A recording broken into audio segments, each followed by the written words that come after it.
Hello నమస్తే, welcome to LP news. నేను తరి రాజశేఖర్. ముందుగా హెడ్లైన్స్ చూద్దాం. కోరుట్లలో అంతర్జిల్లా దొంగల ముఠను పోలీసులు అరెస్ట్ చేశారు. పెన్షన్ పెంచిస్తామని నమ్మించి ఓ వృద్ధురాలి మెడలోని సుమారు 24 గ్రాముల బంగారు గొలుసును అపహరించిన ముగ్గురు నిందితులను కోరుట్ల పోలీసులు అదుపులోకి తీసుకున్నారు.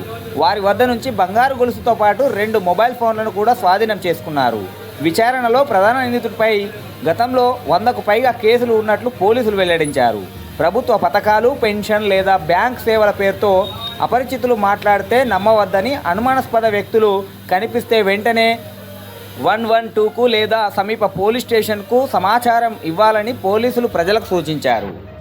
ఈరోజు కోరుట్ల పట్టణంలో గత 5 రోజుల క్రితం జరిగినటువంటి అటెన్షన్ డైవర్షన్ కేసులో 3 నేరస్తులను పట్టుకోవడం జరిగింది.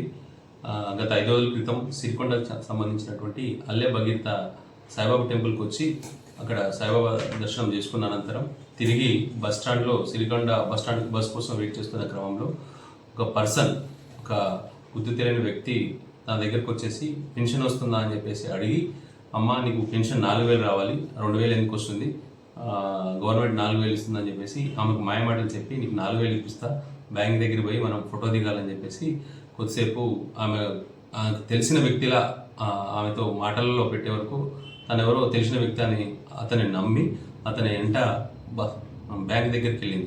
అనంతరం బ్యాంకుకు ముందర మెడలో ఉన్న బంగారు చైన్ ఉంటే తనకు పెన్షన్ రాదని చెప్పేసి బంగారు చైన్ తీయాలని చెప్పేసి ఫోటో కోసం ఆమెను చెప్పే వరకు అతని మాటలు నమ్మి బంగారం చైన్ ఏదైతే ఉందో అతనికి తీసివ్వడం జరిగింది.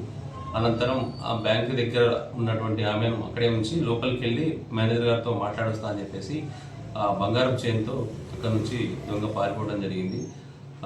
ఆమె ఇచ్చినటువంటి సమాచారం మేరకు అక్కడ ఉన్నటువంటి ఏదైతే ముందుగా ఏర్పాటు చేసిన సీసీ కెమెరాల్లో మేము అతన్ని గుర్తించి అతను పాత నేరస్తుడు అయినటువంటి అల్లె కృష్ణగా గుర్తించి ఇమీడియట్గా ఒక టీంను ఫామ్ చేసి ఆ టీంకి ఇన్ఛార్జ్గా ఎస్ఐ కోరుట్ల చిరంజీవి గారిని పెట్టి అతనితో పాటు బండి గట్టు శ్రీను తర్వాత పురుషోత్తం 2 కానిస్టేబుల్ని అసిస్ట్గా ఇవ్వడం జరిగింది.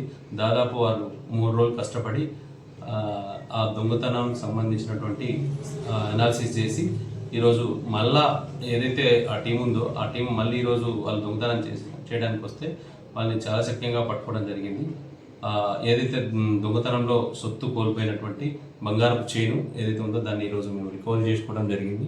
అది దాదాపుగా 24 గ్రాములు బంగారపు చైను, దాన్ని వర్తు 3 లక్షల రూపాయలు వర్తు ఉంటుంది. ప్రజలందరికీ చెప్పేది ఏంటంటే ఎవరైనా ఎటువంటి మాటలు కానీ ఏదైనా చెప్పినట్లయితే వారి మాటలు నమ్మి ఎవరు కూడా ఫోటో తీయడానికి కానీ అట్లాంటి కానీ బంగారు చైన్ తీసివద్దని చెప్పేసి విజ్ఞప్తి తెలియజేస్తున్నాం. Thank you.